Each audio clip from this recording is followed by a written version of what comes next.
Among the countless tales of spiritual triumph and supreme realization, the story of Rishi Suka shines with unparalleled brilliance.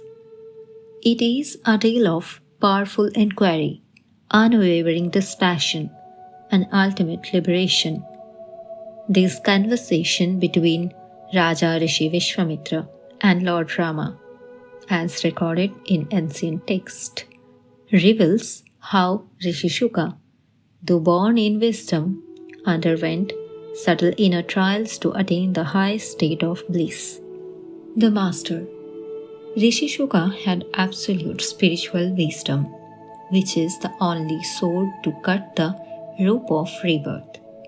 Once he tried to inquire of the origin of things, as you are doing, and he then became doubtful of his wisdom. The object of his mind became disturbed, but he was free from sensual desires. Rishi Shuka went to the Himalaya mountains to his father, who was one of the masters there, and asked for instruction that he might not lose his faith. Thus, he said to his father, "O father, from whence came all this Maya or illusion, which produces misery and darkness? How did it originate? How may it be destroyed? What part does it play in the origin of the universe?" His father replied with wisdom, as he did unto all others. But his answer did not dispel his son's doubt. Suka said to his father, "I know all that, and alas." His father was unable to remove his doubt. His father then requested him to go to King Janaka, who was the highest being in the spiritual wisdom of his time. Rishi Shuka left the Himalayan mountains and later approached the golden gates of the king's palace. Although the king was aware of Brahmarishi's Shuka arrival, he refused to go forth and meet him. He requested that the rishi should not be admitted into his palace, as he wanted to test the sincerity of his mind. Rishi Shuka waited full 7 days at the Golden Gate. At last, he was conducted into a magnificent hall, where beautiful women were indulging in worldly enjoyments. But Suka's mind did not lose its balance.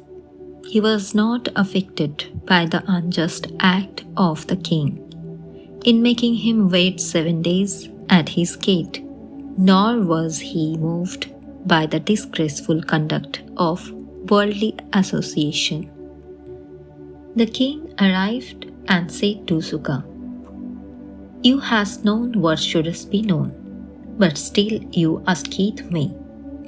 Although your father has instructed you aright, the enlightenment we have given to you is the real one. Atma alone is that which is everywhere, just as the ether pervades all space and atmosphere. Wisdom is bound by naught else but its own thought. Freeing yourself from sensual thoughts is freeing yourself from bondage. You hast clearly realized the Atmic wisdom for you has given up all longing for sensual objects. You hast by thine own efforts, through the higher mind, reached the highest Brahmic state. You hast become a Jivan Mukta, that is, the state of emancipated embodiment. But one thing you hast yet to accomplish, that of giving up the delusion of the illusion, which has arisen through doubt in your mind. When you hast accomplished this, then you wilt be free. King Janaka thus initiated Rishi Suka into the Atmic mysteries, where he acquired the highest state of wisdom and was freed from all misery, doubt, death, and rebirth. He lived for 1,000 years, then merged into that higher wisdom, which is Brahman. As water returns to the ocean, so the light which departs from the eye returns to the higher light, that is Atma, and becomes Brahman. Thus, Rishi attained that liberation which is above all else. O Ram, you should follow the same path. To become a slave of desire is bondage. To master it is liberation. Master your desires and become indifferent to worldly enjoyments. Become a Jivan Mukta, that is, emancipated embodiment. Without the assistance of austerities of religions, follow the path of wisdom and you will realize the reality. O Ram, there is only one who can truly dispel the doubts clouding your mind, the all-knowing sage Vasishtha, seer of past, present and future. He is not merely a teacher of words, but a timeless spiritual guide for all of humanity. These sacred text, Yoga Vasishtha, is not meant for those immersed in ignorance or entangled in worldly intellect alone. It is intended for sincere seekers who have become aware of their inner bondage, who feel a deep yearning for liberation, and who stand at the threshold, no longer fully lost in the world, yet not fully free.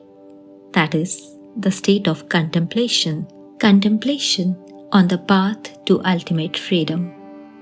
When the notion of empirical self is destroyed by the withdrawal of the fuel of ideas from the mind, that which is the infinite.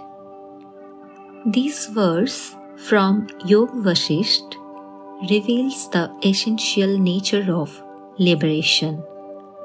The empirical self refers to our limited sense of identity, constructed from memories, roles, opinions, and constant mental chatter. It is a bundle of thoughts we mistake for I. This false identity is sustained like fire by fuel through continuous ideas and conceptualization. I am this, I am that, this is mine, that is not. When one begins to recognize the restlessness of the mind as the very mechanism that sustains bondage, a natural turning inward begins. By withdrawing the fuel, the constant feeding of thoughts, identifications, and attachments, the constructed self begins to dissolve. No forced destruction is needed. When the fire has no fuel, it dies out on its own. What remains is not a void, but the infinite, pure being, unconditional awareness, boundless peace. It was always present, but obscured by the smoke of thought. In silence, in stillness, the seeker realizes that they were never the limited self to begin with, but the infinite itself. The world exists because consciousness is, and the world is the body of consciousness. There is no division no difference, no distinction. Hence, the universe can be said to be both real and unreal. Real because of the reality of consciousness, which is its own reality, and unreal because the universe does not exist as universe, independent of consciousness. This verse of Yog Vasisht addresses one of the deepest spiritual insights, that is, the nature of reality and illusion. It begins with a subtle truth: consciousness alone is. Everything we perceive, the world, others, even our own body, is perceived in consciousness, by consciousness. The world does not exist apart from it, just as a wave does not exist separate from the ocean. The verse says the world is the body of consciousness, meaning the universe is not outside or other than consciousness. It is an expression of it, just as a dream is made of the mind's own substance. This waking world is formed from consciousness itself. There is no real separation between the observer and the observed, the self and the universe.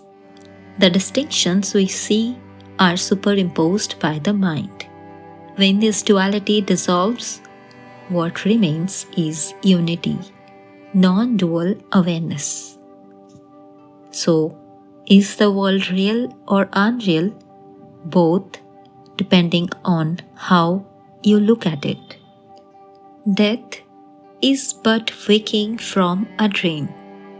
This verse encapsulates the core teaching of non-duality and the illusion of both life and death. In the context of spiritual awakening, death is not the end we often perceive it to be. It is simply a shift in awareness, a transition, much like waking up from a dream. Just as in a dream, we might experience joy, sorrow, or fear, only to awaken and realize those experiences were not real. So too is the experience of life. When the body ceases to function, the eternal consciousness, the true self, awakens from the illusion of this world. This verse also emphasizes that what we call life is itself a kind of dream.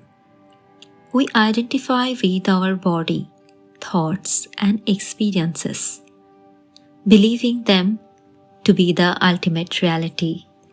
But just as the dream ends when we wake up, so too does the physical existence cease when the body's functioning stops. The self, Atma, continues to exist, unchanged and undisturbed, beyond the illusion of birth and death. For the seeker, this verse encourages us to question our fear of death and instead understand that life and death are part of the same continuum, a dream-like experience in which the soul plays its part. The true self is ever present, unaffected by birth or death. Direct inquiry into the movements of thought in one's own consciousness is the Supreme Guru, the greatest teacher. This verse highlights one of the most powerful spiritual practice, that is, self-inquiry. In the process of self-inquiry, the seeker shifts their attention from the external world to the inner world of thoughts, emotions, and mental patterns. By observing how thoughts arise, fluctuate, and dissolve, one begins to recognize their true nature, which is beyond thought. This is the essence of the teaching: to observe thoughts without becoming entangled in them, and to trace their origin, which ultimately leads to the realization that the true self is not thought, but the awareness in which thoughts arise and disappear. The verse declares that this practice of direct inquiry is the supreme guru, meaning that the act of turning inward and examining one's own consciousness is the greatest form of spiritual guidance. Unlike an external teacher who points to the truth, the process of inquiry itself reveals the truth. Through this, one realizes that the mind, in its restless search for meaning, is often distracted by external teachings and experiences. However, the ultimate wisdom is already present within, waiting to be discovered through careful observation and awareness. For the modern seeker, this teaching emphasizes the power of mindfulness and introspection. Eternal Brahman, pure existence, is known when the threefold modifications known as waking, dreaming, and deep sleep cease, when the mind staff is rid of all movement of thought. It is expressed in silence when the known comes to an end. This self can be attained by 100 ways and means. Yet, when it is attained, nothing has been attained. It is the Supreme Self, yet it is nothing. That means no thing.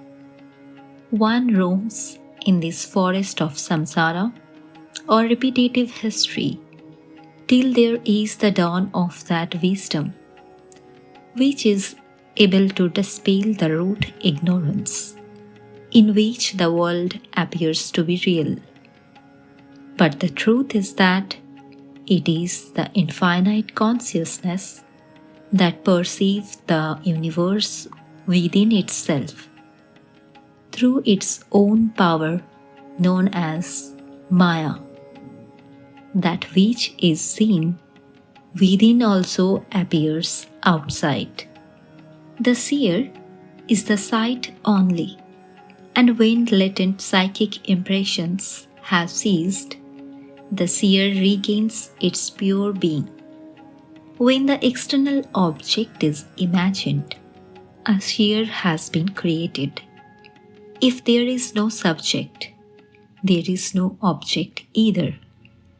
Because the subject, seer, is the pure consciousness, he is able to conjure up the object. This cannot be the other way round. The object does not give birth to the subject. Therefore, the seer alone is real, the object being only name and form. As long as the notion of the object persists, the division between the seer and the seen also persists. When self-knowledge arises and the name and form of objects ceases to be, the seer or subject is realized as the sole reality. Thus ends the sacred narration of Rishi Suka's liberation, an eternal light for all seekers. May this wisdom take root in the heart of every earnest aspirant, and may the veil of illusion be lifted forever. Om Shantihi, Shantihi, Shantihi.